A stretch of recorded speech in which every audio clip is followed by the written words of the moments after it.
सुविधा का भी शिलान्यास वे अपने कर कमलों से करेंगे।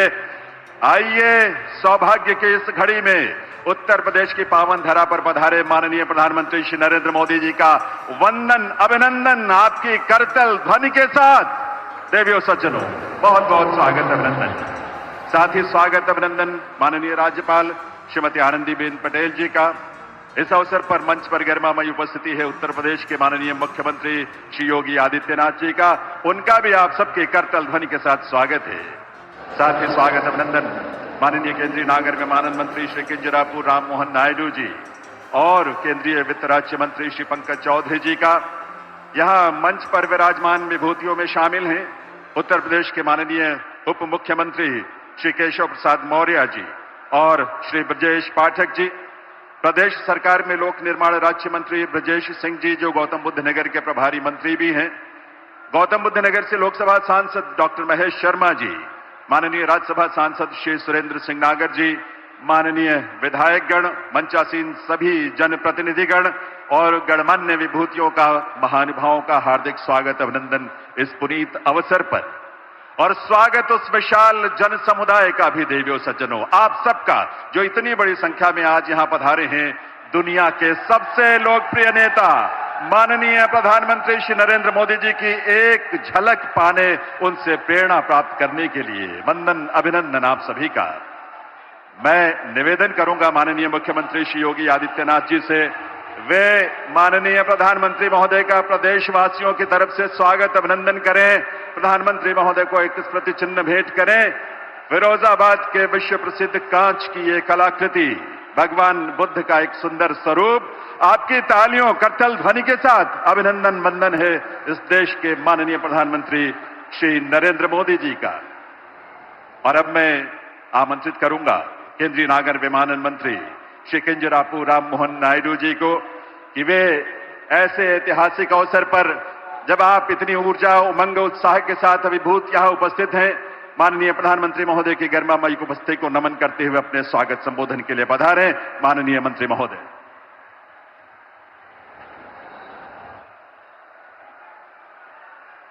माननीय प्रधानमंत्री जी, लोकप्रिय नेता श्री नरेंद्र मोदी जी, माननीय राज्यपाल उत्तर प्रदेश श्रीमती आनंदीबेन पटेल जी, माननीय मुख्यमंत्री श्री योगी आदित्यनाथ जी, यहां उपस्थित सभी सम्मानित जनप्रतिनिधिगण, अतिथिगण और जेवर के मेरे प्यारे भाइयों और बहनों, आप सभी को मेरा हार्दिक प्रणाम। और इस ऐतिहासिक अवसर पर आप सभी को मेरा स्वागत है। हम सभी के लिए यह बहुत बड़ी खुशी का अवसर है। आदरणीय प्रधानमंत्री श्री नरेंद्र मोदी जी के द्वारा भव्य और गौरवपूर्ण जेवर एयरपोर्ट का उद्घाटन के लिए आप सभी को हार्दिक बधाई देता हूं। आज की इस उपलब्धि के लिए केवल जेवर ही नहीं, केवल उत्तर प्रदेश ही नहीं, केवल दिल्ली एनसीआर ही नहीं, बल्कि पूरा भारत आज उत्साहित है। क्योंकि दिल्ली जो राजधानी है, दिल्ली जो देश का धड़कन माना जाता है, उस धड़कन को, उस दिल को दूसरा धड़कन आज मिला है।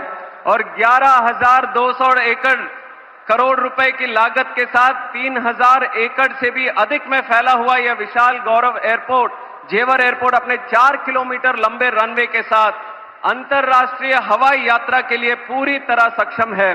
और जेवर टर्मिनल की सबसे अहम बात यह है कि जब आप यहां आएंगे तो आपको उत्तर प्रदेश की शान और पहचान का अनुभव यहां पे होगा। यह हमारे प्रधानमंत्री जी का सोच है, विचार है कि विकास भी और विरासत भी। और इतना ही नहीं, प्रधानमंत्री मोदी जी के मार्गदर्शन में जेवर एयरपोर्ट केवल एयरपोर्ट की तरह ही नहीं, बल्कि एक एरोट्रोपोलिस की तरह विकसित होने जा रहा है। यहां एयर कार्गो की सुविधा जो है, जिससे यहां बनाया हुआ हर प्रोडक्ट और यहां पे उत्पाद हुआ, जो उगाया हुआ उत्पाद है, देश और दुनिया के कोने कोने के बाजारों तक पहुंच सकेगा। और 40 एकड़ में बन रही एमआरओ सुविधा की भी साथ यहां के युवाओं को हाई स्किल्ड जॉब्स और यहां के एविएशन सेक्टर को भी एक आत्मनिर्भर होने का एक मौका मिलेगा। दोस्तों, पहले जेवर और इसके आसपास के लोग कामकाज के लिए दिल्ली जाते थे, लेकिन अब जेवर एयरपोर्ट के माध्यम से देश और दुनिया के लोग अब जेवर कामकाज के लिए यहां पे आएंगे। जब यात्री यहां आएंगे तो लोगों के लिए संभावनाएं और अवसर भी बढ़ेंगे। एयरपोर्ट में ground handling, cargo, maintenance, security और साथ ही real estate, hotels, transport, tourism, logistics, agriculture, ऐसे सभी सेक्टर्स को बढ़ावा मिलने वाला है। आदरणीय प्रधानमंत्री मोदी जी के दूरदर्शी नेतृत्व से वो भी एक जमाना था जब हवाई यात्रा वो खास आदमी के लिए होता था, पर अब अगर देखेंगे तो देश में आम आदमी का यात्रा हवाई यात्रा बन चुका है। ये हमारे आदरणीय प्रधान, वो खास आदमी के लिए होता था, पर अब अगर देखेंगे तो देश में आम आदमी का यात्रा हवाई यात्रा बन चुका है। ये हमारे आदरणीय प्रधानमंत्री मोदी जी के नेतृत्व में हुआ है और यही इसी की तरह है। और यही इसी की तरह उड़ान योजना जो हमारे देश में लागू हुई थी, उसके साथ ही बहुत ज्यादा सक्सेस हमें एविएशन में देखने को मिला।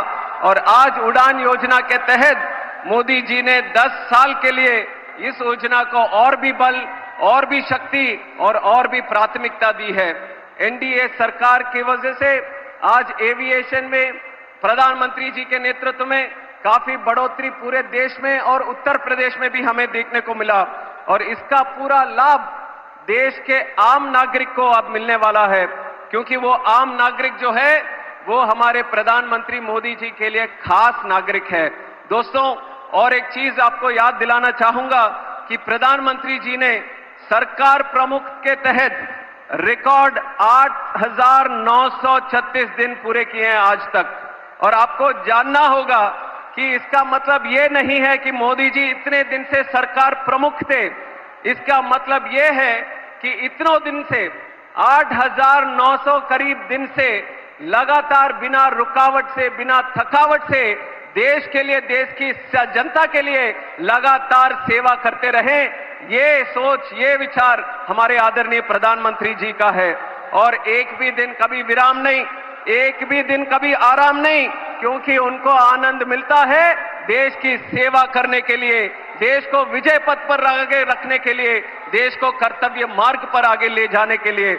और कुछ दिन में काम के बाद ये हम सबको अगर देखेंगे तो कभी न कभी ऐसा लगता है कभी विराम कर ले, पर हमारे आदरणीय प्रधानमंत्री जी से हम सबको प्रेरणा लेना होगा, जिनके लिए दिन और रात एक ही संकल्प है, भारत का विजय, आत्मनिर्भर भारत, स्वच्छ भारत, डिजिटल भारत, उड़ान भारत और विकसित भारत। उनके हर काम, हर कल्पना, हर कदम भारत से जुड़ा होता है। उनकी सोच किसी प्रांत, किसी जाति या किसी वर्ग के लिए सीमित नहीं है। वो करते हैं काम हमारे भारत के लिए। उनकी ताकत भारत है, उनकी शक्ति भारत है और उनका परिवार भारत है। ये हम सबको याद रखना पड़ेगा। और मेरे लिए भी गौरव की बात है, सौभाग्य की बात है, नागर उड्डयन मंत्रालय जैसे महत्वपूर्ण विभाग में अपने योगदान देने का एक अवसर आदरणीय प्रधानमंत्री जी के आशीर्वाद से मुझे मिला। और मैं कहना चाहूंगा, जेवर एयरपोर्ट प्रोजेक्ट में राज्य सरकार का भी विशेष समर्थन मिला। आदरणीय मुख्यमंत्री श्री योगी आदित्यनाथ जी के नेतृत्व में उत्तर प्रदेश अब उड्डयन प्रदेश बन रहा है, उत्तम प्रदेश भी बन रहा है। यहाँ पे क्राइम को घटाया, कॉमर्स को बढ़ाया, कंफ्यूजन को खत्म किया, कनेक्टिविटी को बढ़ाया, करप्शन को हटाया और कॉन्फिडेंस को यहां पे बढ़ाया। एनडीए की डबल इंजन सरकार में उत्तर प्रदेश और काफी आगे जाने की संभावना के साथ आगे बढ़ रहा है। राम मंदिर की स्थापना से लेकर कानून व्यवस्था को सशक्त करने तक आज उत्तर प्रदेश का यह नया स्वरूप पूरे देश को ही प्रेरित कर रहा है। अंत में एक विशेष बात मैं कहना चाहूंगा, दिल्ली एयरपोर्ट पर बढ़ते हुए ट्रैफिक के कारण एक दूसरे एयरपोर्ट की आवश्यकता थी और उस आवश्यकता को पूरा करने के लिए मैं जेवर वासियों को, खास करके यहाँ पे युवाओं को, यहाँ पे किसानों को, पूरे देश की तरफ से आप सबको मैं धन्यवाद देना चाहता हूं। और यहाँ पे इस पे काम करे हुए सभी कर्मचारियों को, सभी लेबर को और खास करके ज्यूरिक एयरपोर्ट की टीम को और यहाँ पे काम किया हुआ टाटा प्रोजेक्ट्स उनके टीम को भी मैं बधाई देता हूं। ये पूरे देश के लिए ही एक ऐतिहासिक प्रोजेक्ट है। आपको वो दिन भी याद रहेंगे जब जेवर की बात होती थी, देश में कभी होती थी तो क्राइम की बात करते थे, पर कल से आप देखेंगे जब जेवर की बात करेंगे, निवेश की बात करेंगे, डेवलपमेंट की बात करेंगे, रोजगार की बात करेंगे, प्रोग्रेस की बात करेंगे, ये सपना सच करके दिखाया है हमारे आदरणीय प्रधानमंत्री नरेंद्र मोदी जी ने।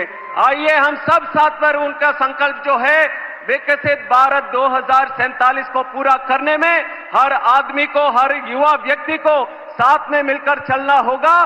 पूरे विश्व को दिखाना होगा भारत की ताकत क्या है। उसके लिए मैं फिर से आप सबको स्वागत करता हूं और इस ऐतिहासिक अवसर पर आप सबको बधाई देते हुए मैं विराम लेता हूं। जय श्री राम, जय हिंद, जय भारत।